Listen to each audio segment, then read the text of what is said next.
Mesdames et messieurs, nous sommes très heureux de vous retrouver pour une nouvelle soirée dédiée aux grandes rivalités de la WWE. Cette soirée spéciale s'appelle Simplement deux. Il raconte. Et il, en fait, c'est nous. C'est Christophe Ajus et votre serviteur. Philippe Chéreau. Bah oui, quand même, je dois vous nommer, monsieur Chéreau. C'est très gentil à vous. Ah, c'est très gentil.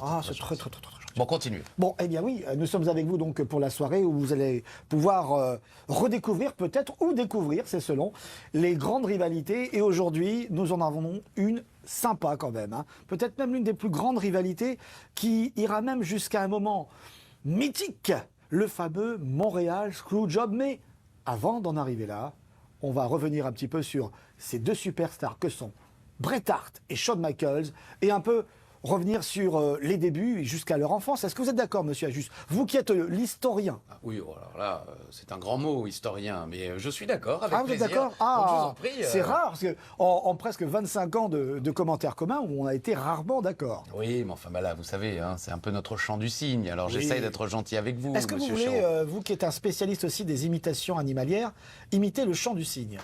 Ah, alors non. Par contre, je peux faire le corbeau. C'est pas mal.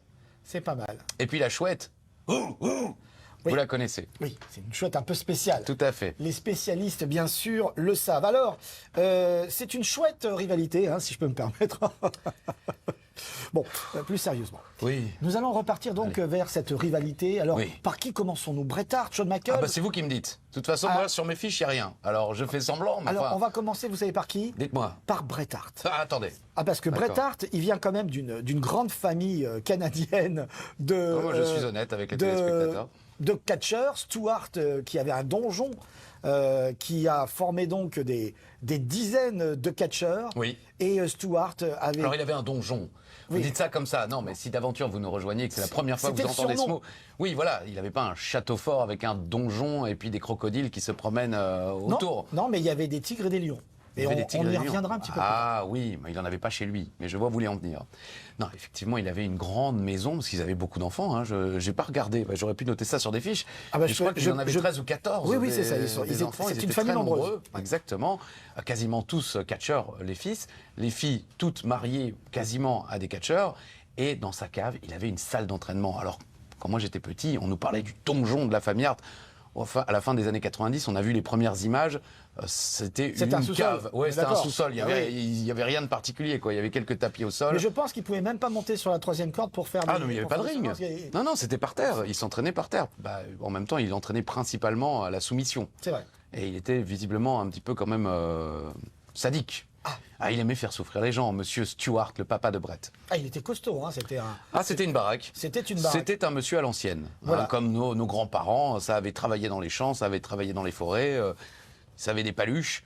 Quand ils vous mettaient une baffe, vous connaissez l'histoire, on fait trois fois le tour de votre slip. De son slip. Ah, du Oui, vôtre. bien sûr, évidemment. Eh oui, bonsoir. Alors, revenons quand même sur l'un des enfants de Stuart qui nous intéresse. Oui. Bret Hart. Bret Hart, quand il était petit, il était calme, il était timide, il était scolairement parlant très discret. Ah oui, d'accord. Et, Vous avez ses notes? Vous avez retrouvé son carnet de je n'ai notes? pas ses notes, mais en tout D'accord. cas, c'est la réputation qu'il avait. Et c'est vrai que quand il était petit, il voulait pas forcément être catcheur, il voulait être réalisateur de films. Ah. Et il avait une petite caméra Super 8 et il faisait plein de petits reportages comme ça sur les animaux, aussi parfois sur le catch, hein, puisque c'était évidemment dans la maison on va dire l'activité principale. Et il voulait être réalisateur de films. Il était très artistique en fait, Bret Hart quand il était petit, ce qui s'est d'ailleurs après retrouvé dans sa façon un petit peu de gérer parfois les matchs, parce qu'il y avait un côté aussi psychologique, Bien sûr. le fameux grappling dont on parlait à l'instant, parce que Agressez pas pour autant. c'était un petit peu, vous savez, le grappling, sais pas. c'est, vous savez ce que c'est que le Oui, le je grappling. sais, mais j'ai envie que vous m'expliquiez parce que vous grappling, avez l'air tellement sûr de vous. C'est cette façon, en effet, de catcher qui est à l'ancienne, où on est sur des prises souvent au sol, où on attrape l'adversaire et on essaye de le soumettre. Donc c'est ce qu'on disait. Eh oui, dans la cave. Dans la cave avec Stuart, le papa. Donc voilà, on est dans un univers qui est entièrement dédié au catch. Et Bret Hart, au début, il n'a pas forcément envie de faire ça, il a envie de faire autre chose. Mais évidemment, la tradition familiale le rattrape. Eh oui, parce que la comparaison n'est pas toujours plaisante, notamment pour les fans de catch. Je me souviens quand j'étais petit, c'est quelque chose qui m'énervait lorsqu'on comparait ces deux mondes. Mais le catch ressemble un peu au cirque. Et il avait toute sa famille qui présentait des shows de catch à la Stampede Wrestling à Calgary, dans l'Alberta, au Canada. Et effectivement, c'est comme dans les familles de cirque, tout le monde a un petit boulot. Certains sont à l'entrée, d'autres font du trapèze. Tout le monde trouve une place dans l'organisation du spectacle, et c'est un peu ça dans la famille Hart. Les frères sont catcheurs, le papa, il gère les rencontres, il gère aussi la trésorerie, et puis il faut effectivement que les enfants apprennent le métier. Alors, c'est intéressant que vous parliez de cirque parce que Stuart, le papa, avait aussi des lions et des tigres. Arrêtez de me regarder dans les yeux comme ça. Non, mais depuis 25 ans, moi, j'ai tendance à regarder droit devant. Il ne me regarde jamais dans les yeux. Mais j'ose pas, vous m'impressionnez trop, le Philippe. nombre de fois où j'essaye un petit peu d'avoir son regard là, ça me fait complice, aussi bien en plateau que dans la cabine, la fameuse célébrissime cabine de commentaires. Bien sûr.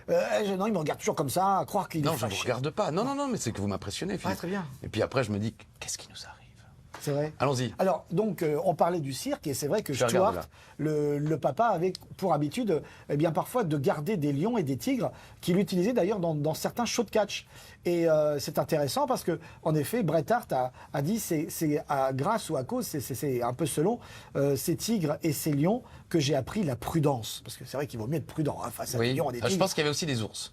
Ah, il y avait aussi des ours. Je pense, non mais parce que c'était très, très couru à l'époque, les catcheurs faisaient des matchs d'exhibition face à des ours. Non mais c'est pas une vanne. Non mais je vous Non, crois. parce que je vous vois un peu sourire bêtement, certainement en référence à mes premières relations intimes, soi-disant avec un ours dans une grotte il y a 25 ans. Alors, j'aimerais quand même remettre un petit point quand même d'explication sur cette blague qui était à nos débuts, que vous aviez très mal pris à l'époque. Pas moi. Si. Qui alors? La personne concernée. Mais elle n'était pas du tout concernée. Mais non, mais c'est ça en fait. Bon.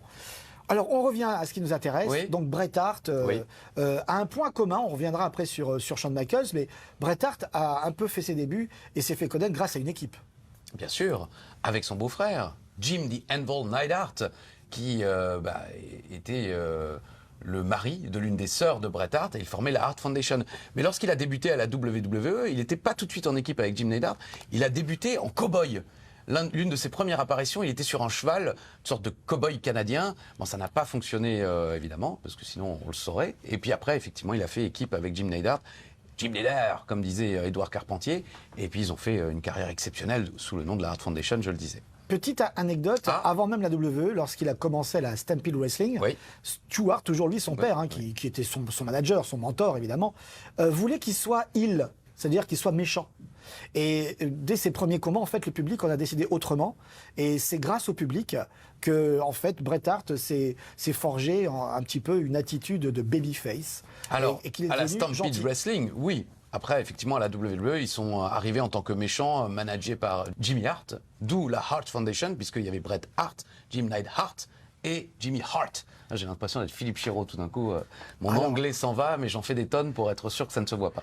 Très bonne transition, puisque Merci. avant d'aller un peu plus loin dans cette aventure avec Bret Hart et toute la famille, vous avez parlé des Hart, donc le cœur, eh bien c'est le point commun que l'on peut trouver avec Shawn Michaels, qui arborait aussi un petit peu le cœur, puisqu'il était censé être le briseur de cœur. Ah, vous n'osez pas là?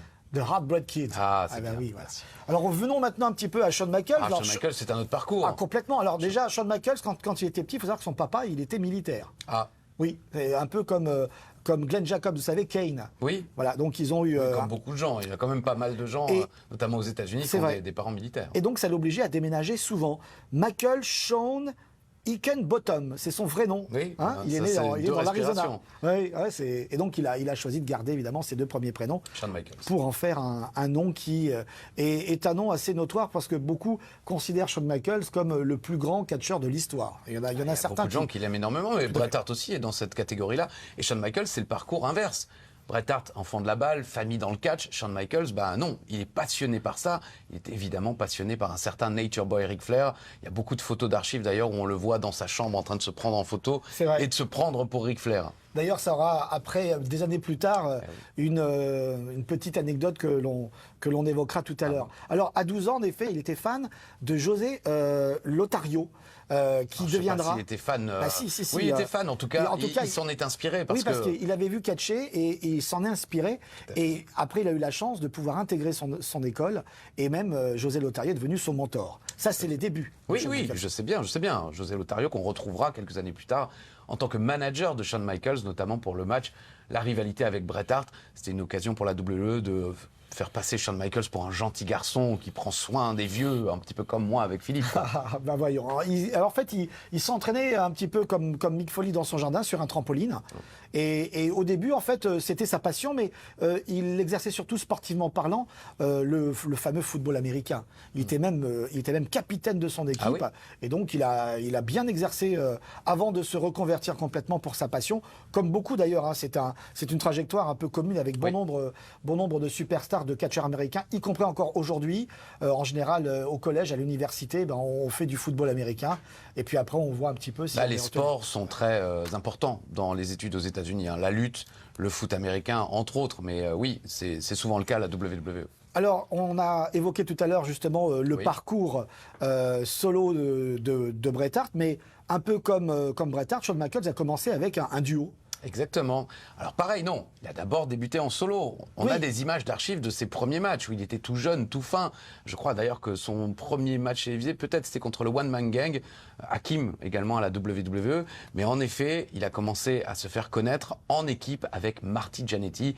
Il s'appelait les Midnight Rockers, en référence au Midnight Express et au Rock'n'Roll Express. Ils ont mélangé les noms de ces deux équipes légendaires de cette époque pour en faire les Midnight Rockers. Et c'était intéressant parce qu'ils étaient babyface en fait, ils étaient des gentils. Il y avait le blond, le brun. Ils étaient adorés. Dès qu'ils enlevaient leur t-shirt, les femmes s'évanouissaient, un peu comme vous. Enfin, vous, c'est tout le monde qui s'évanouit quand vous enlevez un t-shirt. Mais... Oui, vous aussi, hein, il y a des gens qui s'évanouissent quand vous enlevez vos t-shirts. Mais je n'enlève jamais mes t-shirts. Justement, parce que justement, les gens s'évanouissent sinon. Bon, plus sérieusement. Plus sérieusement. Simplement de... C'est la deuxième fois que je le fais, hein, parce qu'on on vous met dans la confidence. Oui, mais calmez-vous, parlez lentement, on a le temps, tout va bien. On n'a pas le temps, c'est parce que derrière, il y a un documentaire en deux parties. Et c'est pour ça que nous sommes là, vous le savez quand même. Bah oui, je sais, oui. Bon, alors, donc, on revient sur Bret Hart, Shawn Michaels. Non, on vous a dit qu'il fallait arrêter de dire plus sérieusement, aller au bout du truc. J'ai pas dit plus sérieusement. Mais vous l'avez dit, puis vous avez voulu expliquer aux gens, puis je vous ai interrompu, puis vous avez vous-même interrompu votre raisonnement, et puis ensuite vous ne savez plus où vous êtes. Ah bah si. Bon, on est où alors ? On est à Shawn Michaels et Marty Jannetty en équipe, Bret Hart et Jim Neidhart en équipe. Ils arrivent à la WWE, ils sont en pleine rivalité ensemble, mais avec d'autres équipes également. Mais les premiers affrontements entre Shawn Michaels et Bret Hart sont des matchs par équipe. Et donc c'est bien ce qu'il fallait comprendre. Petite anecdote, est-ce que celle-là vous la connaissez? Dites-moi. Lorsqu'ils sont engagés, on parle toujours bien sûr de Jannetty et de Michaels. Ils se font virer au bout de 24 heures. Ils se font virer au bout de 24 heures. Vous savez pourquoi? Une fête un peu trop arrosée, bruyante. Exactement. Voilà. Visiblement, il y a eu une bouteille cassée. Et après... c'est Vince McMahon qui les a virés, et c'est Vince McMahon qui les a réengagés un an après. Comme quoi, tout à fait. Voilà, il ne faut jamais désespérer. Non. Donc là, on a installé un petit peu la genèse, aussi bien pour Shawn Michaels que pour Bret Hart, donc des débuts par équipe. Et évidemment, très rapidement, les deux hommes se retrouvent un petit peu en rivalité. L'ego est surdimensionné du côté de Shawn Michaels. Il faut bien comprendre qu'il est considéré encore jusqu'à aujourd'hui, à l'époque, comme certainement la superstar la plus difficile à contrôler en coulisses. Oui.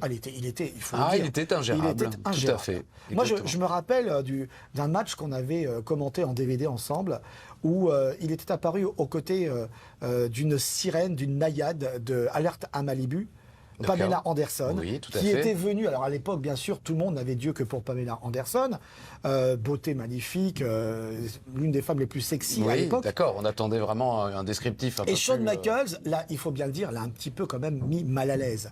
Il était un petit peu lourdeau, on dirait aujourd'hui, avec elle, parce que tout le monde pensait que la rencontre entre Shawn Michaels et Pamela Anderson allait peut-être déboucher sur une idylle naissante. Oui. Bon, simplement, ça s'est très, très mal passé. Je ne sais pas si Shawn Michaels avait cet espoir-là, mais on est en 1995, effectivement, et Pamela Anderson avait été engagée pour mettre un peu la lumière sur la route vers WrestleMania à l'époque. Elle était apparue au Royal Rumble, remportée par Shawn Michaels, qui était encore méchant à l'époque. Effectivement, elle s'est pas beaucoup exprimée sur le sujet, parce qu'on l'a pas tant interrogé que ça. Elle a quand même une autre carrière. Elle était l'une des femmes les plus en vue à la télévision à cette époque-là. Mais elle n'en garde pas un très bon souvenir, parce que effectivement, je pense que Shawn Michaels étant Shawn Michaels, il pensait que rien qu'en étant lui-même, ça allait suffire à séduire l'une des femmes les plus en vue du monde. Mais bon, ça n'a pas fonctionné. Eh bien, non. Merci. Alors, avant d'arriver, bien sûr, à ce fameux Montréal Screwjob... on en est encore loin, là. On en est très très loin. On va commencer par regarder un petit peu le début de ce documentaire. Ah oui, parce que là, ça va être bien. Et puis juste après, bien sûr, on va parler de cette arnaque monumentale. Et puis on reviendra un petit peu aussi sur les différentes rivalités et pour Bret Hart et pour Shawn Michaels, parce qu'il n'y a pas que celle-là. Mais ça, on vous laisse le découvrir dans quelques instants. Pour le moment, simplement de... Il raconte. Ça commence avec ce documentaire, Bret Hart, Shawn Michaels, grande rivalité. Merci d'être resté avec nous sur AB1 et ABX. Des chaînes du groupe Media One. Et oui, c'est la deuxième partie de ce Simplement 2. Ah, pardon, il raconte. Eh oui, il faut suivre, monsieur Ajus. Mais non, mais parce que moi, vous savez, je suis hypnotisé. C'est pas souvent qu'on me filme et de manière aussi qualitative. Donc moi, je... Ah voilà. Je vous en prie, poursuivez. Non mais en fait, dans cette série que nous allons vous présenter durant plusieurs semaines sur AB1 et ABX. Des chaînes du groupe Media One. C'est vrai que dans cette deuxième partie, avant d'avoir la fin de ce documentaire passionnant, on revient un petit peu sur nos expériences personnelles. Alors, c'est vrai là, que ça a été compliqué. Là, c'était compliqué parce que bon, même si on les a commentés, on ne les a jamais vraiment croisés, ou en tout cas de loin. Ah, moi, je pense avoir échangé quelques mots avec Bret Hart lors d'un Hall of Fame sur un tapis rouge. C'est vrai. Mais c'était vraiment très rapide, très court. Par contre, vous, votre expérience de fan de la première heure, parce que c'est votre jeunesse, Christophe. Ah bah bien sûr, oui. Moi, j'étais ultra fan de la Hart Foundation, qui, je pense, lorsque j'ai commencé à regarder, était en train de passer du côté des gentils. Et j'étais ultra fan des Rockers, même à la maternelle, avec mon camarade Grégory, dont je ne donnerai pas le nom de famille juste pour sauver sa vie, parce que je ne sais pas ce qu'il est devenu, mais on était censés être les Rockers. Il était brun, j'étais blond. Donc vous étiez le Shawn Michaels. Et un jour, il a mis un super kick à Moulineau. Alexandre Melinger. Magasin de pêche Moulineau. Non, mais presque. Il lui met un super kick dans la cour d'école, en maternelle, je m'en souviens, et il lui pète une dent. Non. Bon, après c'était une dent de lait, ça a repoussé, mais ne faites pas ça chez vous. Ne faites pas ça chez vous.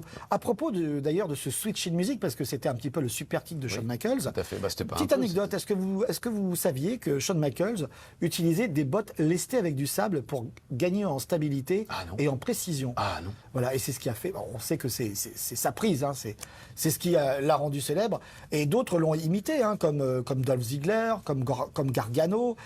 Ils sont les super kicks, oui, effectivement, derrière, sont devenus une prise commune, un petit peu comme le DDT, rendu célèbre par Jake Roberts et qui aujourd'hui est utilisé par tout le monde et tout le temps. Mais donc oui, non, je ne savais pas que c'était lesté. Mais pour en revenir à ma jeunesse, puisque les gens s'intéressent principalement à ma vie. Revenons à votre jeunesse. Ah oui, c'était formidable de les voir évoluer. Le catch par équipe, on l'a beaucoup évoqué dans la première partie, mais ça donnait lieu à des matchs exceptionnels entre ces deux équipes-là, mais aussi avec d'autres équipes comme les British Bulldogs ou les Demolition à l'époque. Maintenant, je pense qu'on va faire un petit bond en avant et venir à leur carrière en solo et leur rivalité l'un contre l'autre. Oui, alors ce qui est drôle, c'est que étonnamment, Bret Hart a eu d'autres rivalités en même temps contre des membres de sa propre famille. Le défunt Owen Hart, son jeune frère, et puis aussi de British Bulldog, son autre beau-frère. Son beau-frère. Donc c'est assez étonnant quand même qu'on en soit arrivé là, du côté de Bret Hart. Quant à Shawn Michaels, c'était plus des problèmes d'ego en fait qu'il avait avec d'autres superstars qu'on mettait en avant bien sûr sur le ring. Oui, merci. Vous voulez que je rebondisse? Vous voulez que je cite des noms pour Shawn Michaels? Rebondissez. Il y a eu sa rivalité avec Kevin Nash, par exemple. Il y a eu sa rivalité. Shawn Michaels a souvent suivi un petit peu, parce qu'il a eu une rivalité aussi avec le British Bulldog. Il a aussi eu une rivalité avec Owen Hart. Souvent, Bret Hart avait un petit coup d'avance. Par exemple, la Hart Foundation a été championne par équipe. Les Rockers ne l'ont jamais été. Bret Hart est devenu champion intercontinental. Il perd le titre contre le British Bulldog. Qui c'est qui prend le titre au British Bulldog? Eh bien, c'est Shawn Michaels. Voilà. Par exemple. Alors, on ne parlera pas de DX parce qu'on aura l'occasion d'évoquer ce moment que j'apprécie tout particulièrement lorsque l'on parlera d'une certaine rivalité, notamment avec Triple H. Ça, c'est une autre histoire. Oui. Mais revenons maintenant, et bien sûr, à ce moment. À ce moment, comment on en est arrivé là? Shawn Michaels, Bret Hart, Montréal.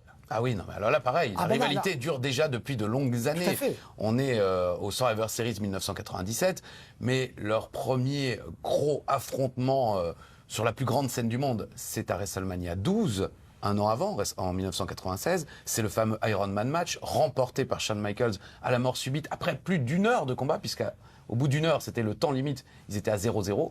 Ils ont rajouté 5 minutes, switch in music, victoire de Shawn Michaels. Déjà là, c'est très tendu entre les deux parce que par exemple, Shawn Michaels gagne le titre, Bret Hart reste un petit peu sur le ring et Shawn Michaels finit par dire à Bret Hart, casse-toi de là, c'est mon moment. Alors, comment on en est arrivé à ce Montréal Screwjob, qui est l'arnaque de Montréal, hein, si on veut un petit peu mettre une petite traduction. Tout cela est fomenté par Monsieur Vince McMahon. Ah oui, là, ça n'a pas grand-chose à voir avec Shawn Michaels. Pour une fois, il n'y est pas pour grand-chose. Mais, comme je le disais tout à l'heure, la rivalité entre Bret Hart et Shawn Michaels dure déjà depuis de nombreuses années. Ils se sont déjà affrontés à de nombreuses reprises. Et ils doivent s'affronter dans le main event des Survivor Series 1997 pour le titre de la WWE. Sauf que Bret Hart a signé un immense contrat avec la WWE quelques mois auparavant. Vince McMahon, ayant peur de ne pas pouvoir honorer le contrat de Bret Hart, le pousse à négocier avec la fédération concurrente. Va voir la WCW, ils pourront te proposer autant, tu vas voir, ça va bien se passer. Finalement, ça se passe tellement bien que Bret Hart finit par trouver un accord avec la WCW, doit signer avec la fédération de Ted Turner, et là, M. McMahon panique, parce que Bret Hart est le champion de la WWE, il y a ce match à Montréal, il doit perdre le titre contre Shawn Michaels, mais Bret Hart, il dit non. C'est Montréal, c'est le Canada, c'est chez moi, je ne veux pas perdre le titre. Donc, si tu veux, on fait un bazar en fin de match, pas de fin officielle, et puis moi, le lendemain, je viens à Raw et je donne la ceinture. Monsieur McMahon, il dit, bon, ça me plaît pas trop, mais ok. Sauf que le jour du show, Monsieur McMahon, eh bien, il convoque ses gars sûrs, comme on dit de nos jours, ses officiels, ses camarades. Et l'arbitre.